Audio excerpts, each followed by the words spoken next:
오늘 우리가 묵상하는 열왕기상 8장 33절부터 43절까지의 말씀은요. 솔로몬의 7가지 기도 제목을 뜻하는 기도 제목 중에서 두 번째부터 다섯 번째까지 기도 제목을 포함하고 있습니다.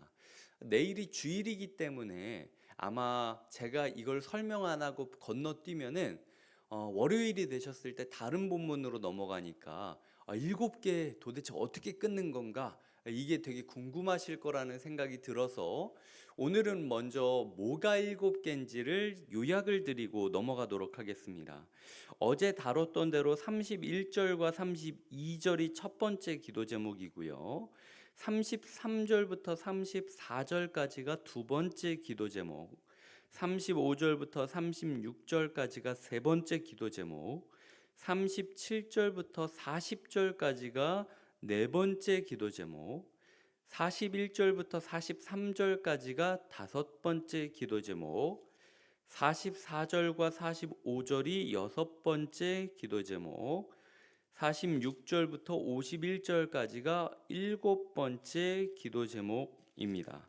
31절부터 32절까지, 33절부터 34절까지, 35절부터 36절까지, 37절부터 40절까지, 41절부터 43절까지, 44절부터 45절까지, 46절부터 51절까지 이렇게 7개의 기도 제목을 드리게 되고요. 그리고 먼저 22절부터 30절까지는 약속을 지켜주십시오. 다윗과의 약속을 지켜주십시오. 하나님이 했던 말을 지키십시오 라고 이야기하는 기도의 서론에 해당하고, 52절부터 53절까지는 기도의 마무리입니다. 언약을 기억하소서라고 얘기하며 끝이 나고 있다라는 거죠. 일부러 저는 이 7가지 기도에 대해서 어떠한 기도 이렇게 저 나름대로는 제목을 지었는데요. 이거는 제가 지어드리기보다는 성도님들이 한번 구조를 제가 끊어드렸으니까 이 구조 안에서 이걸 뭐라고 기도해야 되는지를 한번 고민해 보셨으면 좋겠어요. 그리고 이 솔로몬의 기도가 진짜 이루어지기 위해선 우리가 어떤 태도여야 됐을지 한번 결단하고 꿈꿔보는 시간도 가졌으면 좋겠습니다. 오늘은 그 맥락 가운데 두 번째부터 다섯 번째 기도를 다루고 있는데요. 몇 가지 제가 함께 묵상하고 함께 기도하는 시간을 갖겠습니다. 일단 기본적으로 제가 들었던 첫 번째 묵상은요, 전환점이 되기를 원하고 있구나 라는 생각이 많이 들었어요. 왜냐하면은 33절에서 만약 우리가 범죄에서 패하게 돼도 성전을 붙잡고 기도하면은 우리 죄를 사하시고 우리를 조상들에게 주신 이 땅으로 돌아오게 해주시옵소서라고 기도하면서 자신들의 연약함으로 인하여 패배한 그 순간에서도 우리가 성전을 붙잡고 기도하기만 한다면 인생의 전환점이 시작되기를 꿈꾸고 있었다라는 거죠.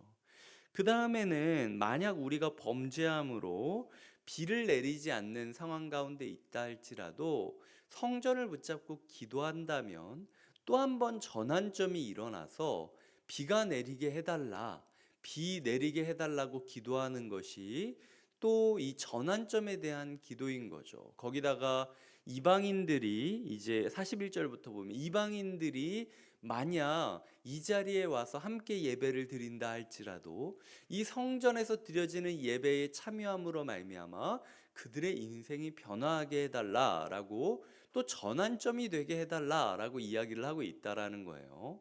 우리의 예배가 우리의 인생의 전환점이 되게 해주시옵소서, 변곡점이 되게 해주시옵소서, 다시 없을 예배가 되게 해주시옵소서라고 기도했던 게 솔로몬의 기도의 핵심이었다라는 거죠. 하나님께서 우리의 삶 가운데 너는 예배에 대해서 어떤 꿈을 꾸고 있니? 이곳에서 드려지는 예배가 너희의 인생에 그리고 너희를 따라서 이 자리에 오는 모든 이에게 어떤 존재가 되었으면 좋겠니? 라고 물어볼 때 주님, 저는 구하오니 전환점이 되길 바랍니다. 변곡점이 되기를 원합니다. 누구라 할지라도 이 예배에 참여하는 사람이 있다면 인생이 바뀌는 예배가 되게 해달라고 기도하는 그 기도가 우리의 삶에 필요하다라는 거죠. 이게 첫 번째로 제가 오늘 말씀을 묵상하며 생각하게 된 예배의 꿈, 성전의 꿈이었고요. 두 번째 제가 했던 묵상은요, 이 솔로몬이 지금 굉장히 이방인적인 모습을 보이고 있다라는 겁니다. 지금 이스라엘 사람들 앞에서 온 회중을 붙잡고 일어나서 함께 기도하면서 울부짖는 와중에서도 뭐라고 이야기하냐면 41절부터 43절까지 뭐라고 이야기하냐면 은혜를 이방인에게도 베풀어 달라고 기도하고 있는 거예요. 굉장히 열려있는 태도죠. 소위 말해서 우리만 바뀌게 해주시고 우리만 좋게 해주시고 우리만 행복하게 해주시옵소서 라고 이야기를 하는 게 아니라 이 자리에 함께하는 어떤 사람이라 할지라도 은혜를 맛보게 해달라고 기도하는 열린 태도를 갖고 있다라는 거죠. 하나님께서 우리의 삶 가운데 너만을 위한 예배를 드릴 때가 얼마나 많았니? 너만을 위한 기도를 드릴 때가 얼마나 많았니? 네가 은혜를 구하고 죄사함을 구하고 비 내려주기를 인생에 원하는 그 마음으로 이 자리에 함께 예배드리는 어떤 사람이라 할지라도 하나님의 은혜를 같이 받을 수 있기를 꿈꾸며 기도하는 기도를 드리며 예배를 채워가고 있느냐라는 부분에 있어서 하나님께서 우리에게 묻고 계시다라는 거죠. 개인적으로 한마음 체육대회를 하면서 너무나도 감사한 게 많았고 또 한편으로는 우리가 가야 할 길이 또 멀리 남아 있구나. 제가 이렇게 좌충우돌하고 미숙한 부분도 있구나 라는 생각들도 많이 들었습니다.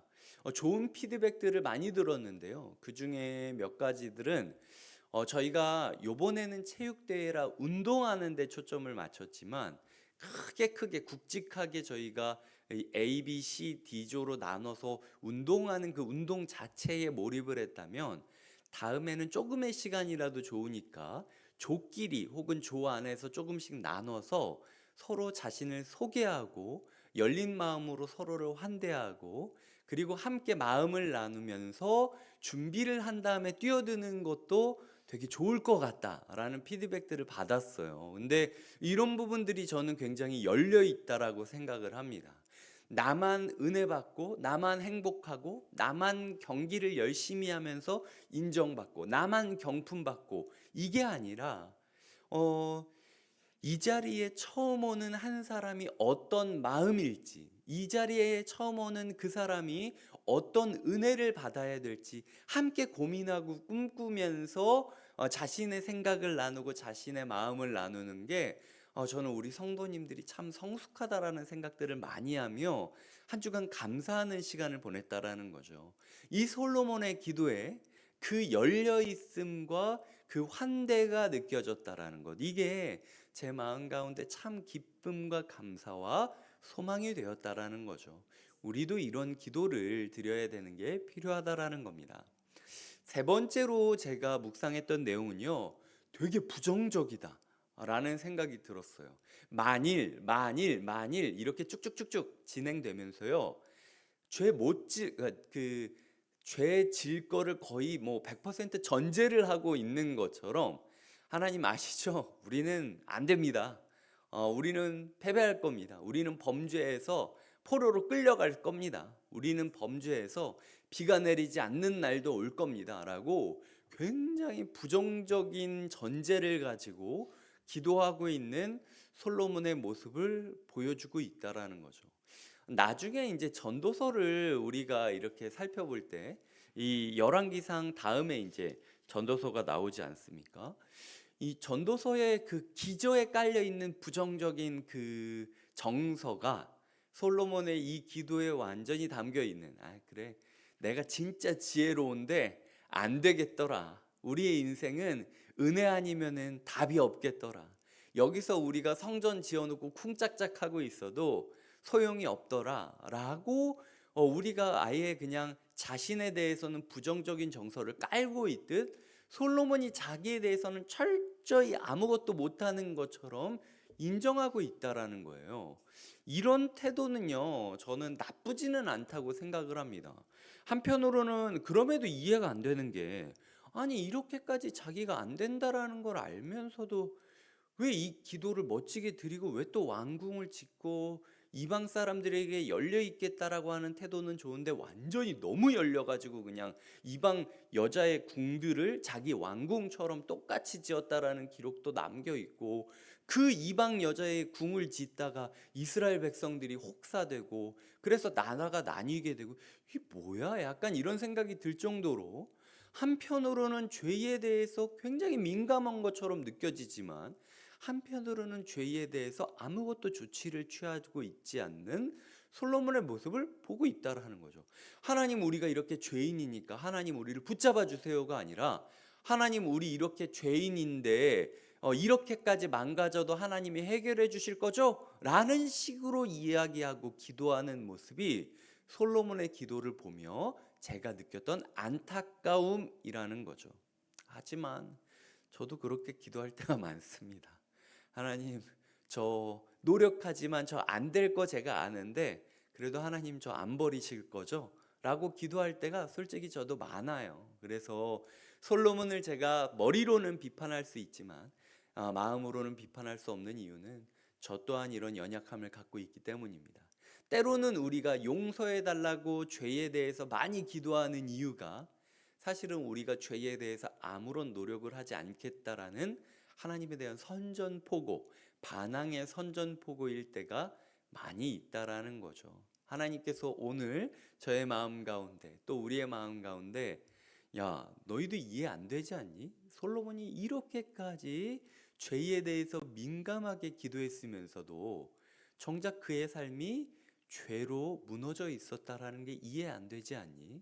너희의 삶도 똑같잖아. 매주 은혜를 사모하지만 매일 죄 앞에 무너져서 하나님 그래도 나 버리지 않을 거죠? 라고 밖에 기도하지 못하는 이 연약한 그리스도인의 모습으로 언제까지 너희가 내 앞에서 예배 붙잡고 기도하고 있겠니? 이제는 좀 나와 함께 싸워주면 안 되겠니? 이제는 좀 나와 함께 세상을 은혜로 굴복시켜주면 안 되겠니?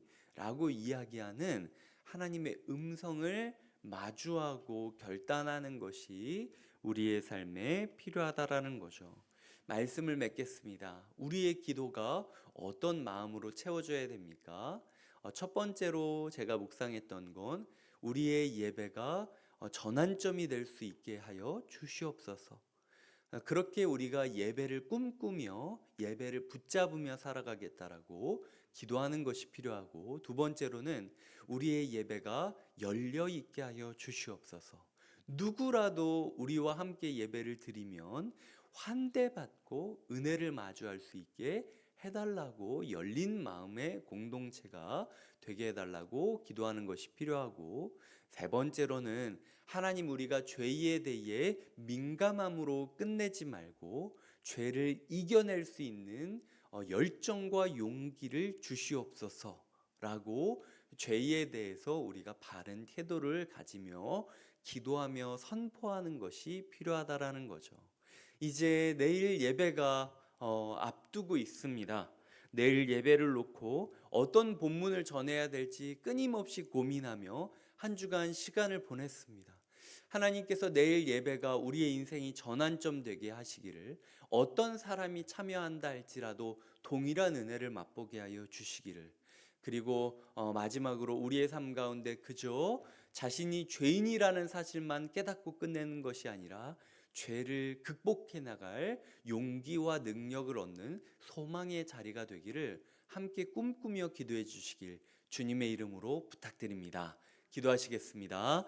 하나님 아버지, 우리를 인도하여 주시옵소서. 우리가 주님께 기도하는 자가 되게 하여 주시옵소서.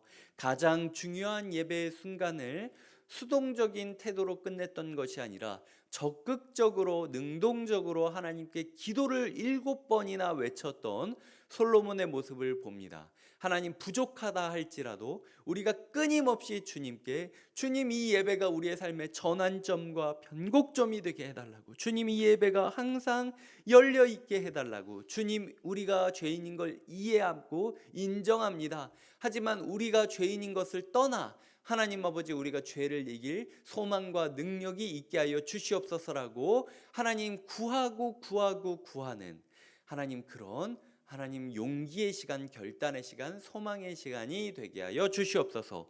기도하는 자에게 복 주실 것을 우리가 믿고 있습니다. 주님 우리를 축복하여 주시옵소서. 예수님의 이름으로 기도드립니다. 아멘.